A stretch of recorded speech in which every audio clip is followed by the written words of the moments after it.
You're the one they're looking for here. Halt!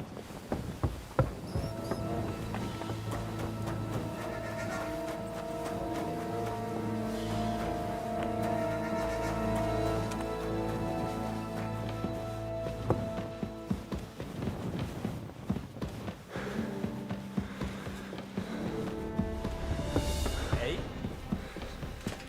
It was you!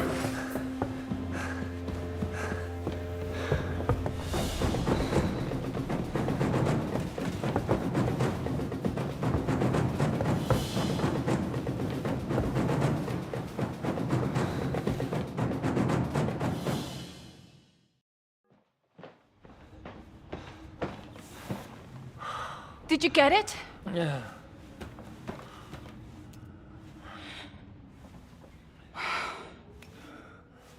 It will have to be diluted.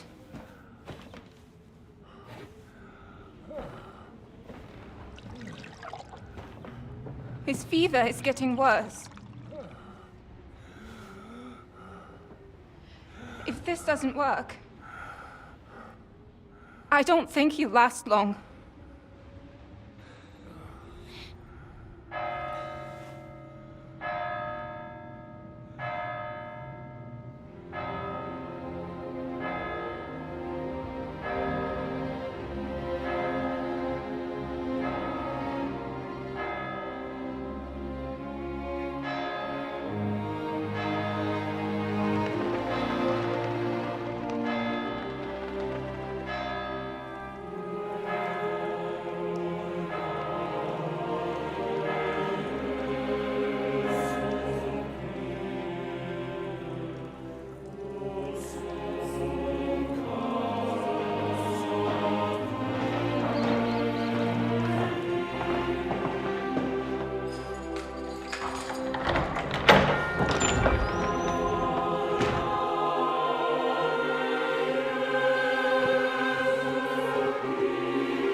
You all to be vigilant.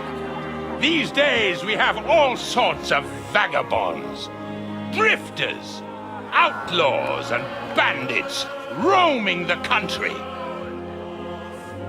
And we have one of those vermin here today. A fella called Hans, who is clearly not right in the head.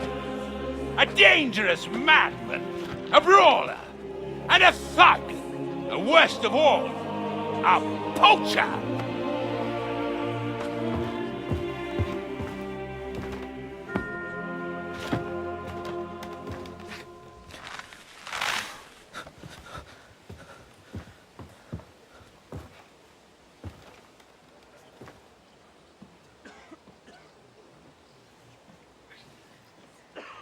And so, for the damages he caused to our dear Lord Otto von Bergow, he is sentenced to be hanged by the neck until dead! Stop! You can't execute this man. He's a noble. Captain Thomas here will testify that we're messengers from Ratay. What is this nonsense, for Christ's sake? It's true. I am Sir Hans Capon of Perkstein. Deal with it, for God's sake! But, sir, the captain! Captain Thomas has a fever. He's clearly delirious. Seize them immediately. You can't do this! I am a nobleman, do you hear? A noble! Get your hands off me! You can't do this!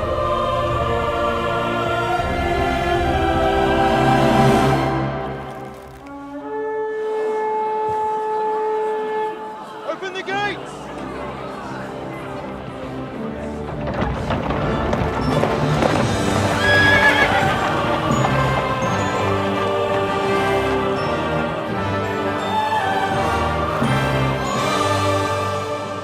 My lord. What the hell is going on? It was just a... It's a hanging. You can't hang him. He's a noble. That's for me to judge. Take him down! And for Christ's sake, help me off this horse!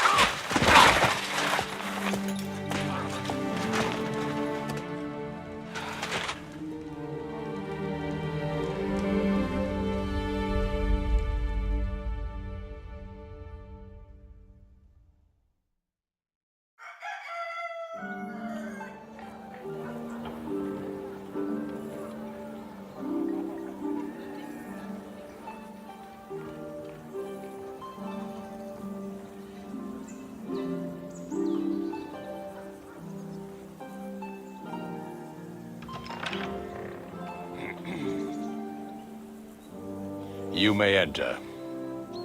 His lordship is expecting you.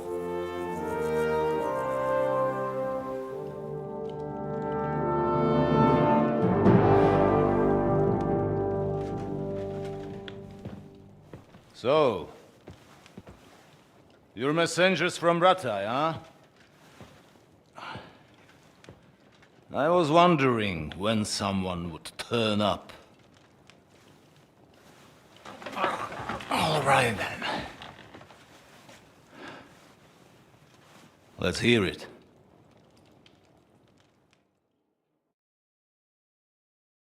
My respects, Sir Otto.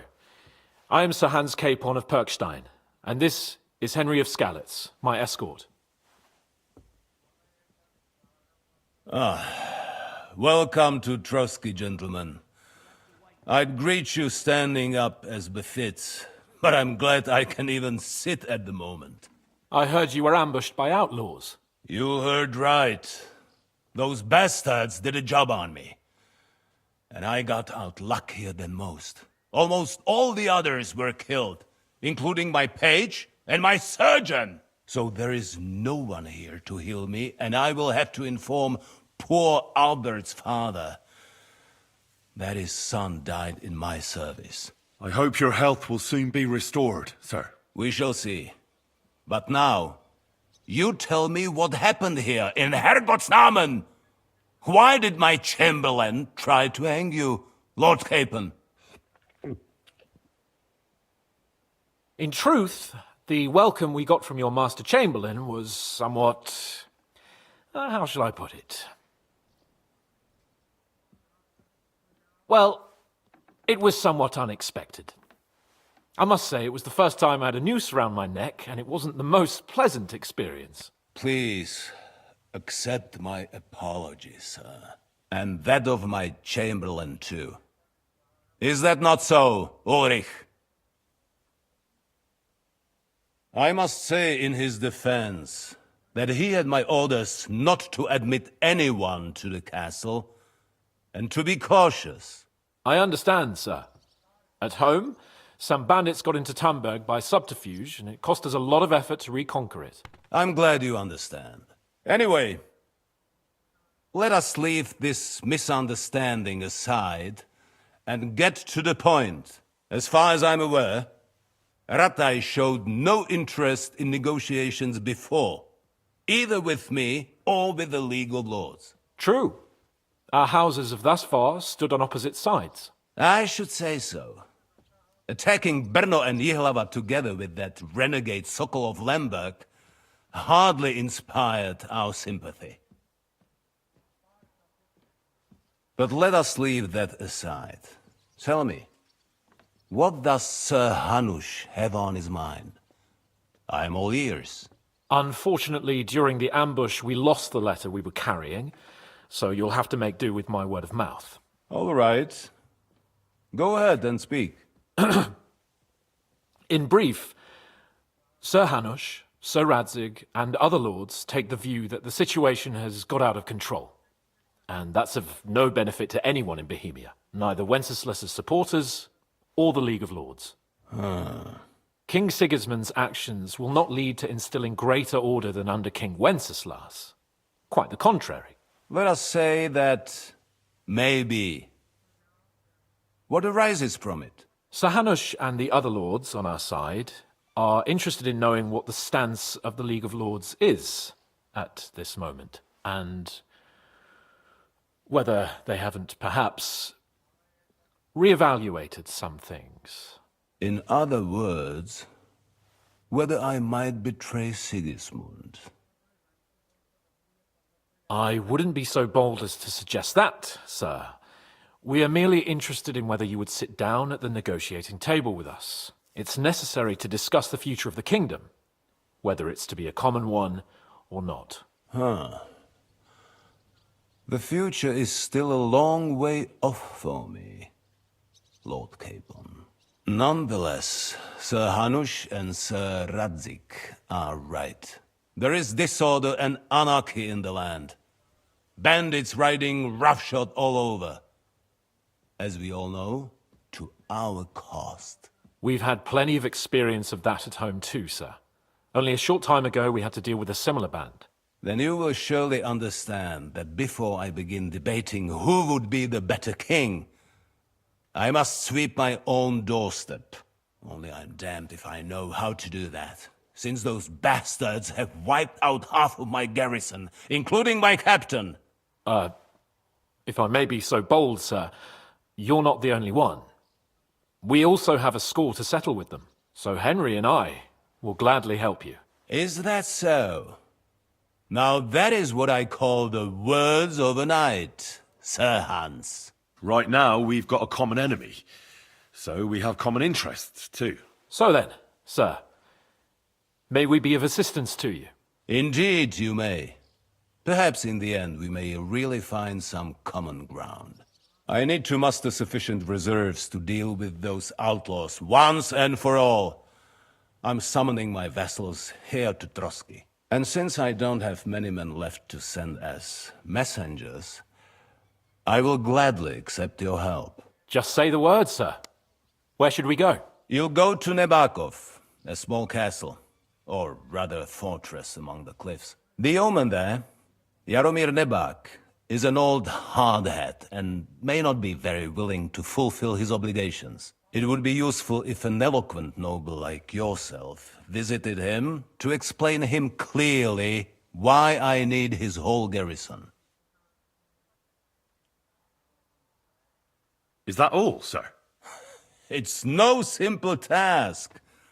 Knowing Jaromir, if I sent a common messenger, he'd come back with a boot print on his backside. Dealing with the lower nobility can be tricky. They tend to be fixated on their own somewhat fragile status. Is the route safe? As I said, the fortress is in the wilderness amongst the cliffs. There are many places where outlaws may be hiding, so watch out. Don't worry, sir. I have Henry here by my side for such situations. Who is this Lord Nebak? The lord of a smaller house with not much in the way of estates, just a fortress and lands, but he also owns a mill that provides a significant part of his income. His children are grown up. His daughter married well, thanks to Sir Otto. His son is away from the domain, dealing with duties. Sir Otto helped him to acquire an official position. In short, the House of Nebak is more than beholden to Sir Otto for his magnanimous help and support. Thank you, Ulrich. Nevertheless, I suspect Jaromir will not be keen to charge into battle. But that is of little consequence. He has a few good men who will be useful. That will do us. If he delivers, I will regard his obligation as fulfilled. What should we do if he's unwilling to heed what we say? His house has always been loyal to mine. And it has always been more than worth their while. So tell him that I would like it to remain so. I do not expect any great obstacles, but it would be wise to show Sir Jaromir respect by sending him someone of status. He will take his time over being persuaded, and then concur. as he always has done. I'll get to him somehow, sir. I expect nothing less from you. We'll take care of it, sir. Count on us. All right. We'll head out as soon as possible. Let's not delay our diplomatic mission unnecessarily. Very well. I think that is all for now. The Chamberlain will show you where you can put your heads down, and he will supply you with horses. And once we have resolved this little digression, we shall talk about your own mission. Thank you, sir. May I ask something, Sir Otto? Oh. Ask away, young man. When you were ambushed, did you see those bandits? Would you recognize any of them? Henry, don't start with that again. Why do you ask? The thing is, when we were ambushed, I believe I saw among them one of the men we ran up against at home. Oh. What did he look like? Do you know his name? He's called Istvan Toth, a Hungarian noble. He wears black armor. A stocky fella, around 40. I've already told you that's nonsense. How would he be here? You only saw him from a distance, from behind. You're imagining it. And why does this Toth interest you, young man? He was the leader of a band that made trouble for us in Sasau. And he has something that belongs to me. Ah, interesting. Interesting. But I must disappoint you. I saw no one of that description. Thank you, sir. And sorry. I had to ask. I understand. And now I shall entrust you to the care of Uri here. And I shall look forward to the good tidings you bring me from Nebakov. Go with God, gentlemen. Thank you for everything, sir. The Lord be with you. There will be time enough yet for social niceties. Now there are more practical matters to deal with. Sir Otto has generously agreed to accommodate Lord Capon in one of his chambers. And you, Henry, shall also be accommodated, as befits your station. There, your equipment shall also be returned to you, and you will find your horse in the stable. Nevertheless, his lordship takes the view that, as a noble's escort, you should have a befitting mount. And therefore he has kindly decided that you may take one of our horses, if you so wish. Gentlemen, follow me.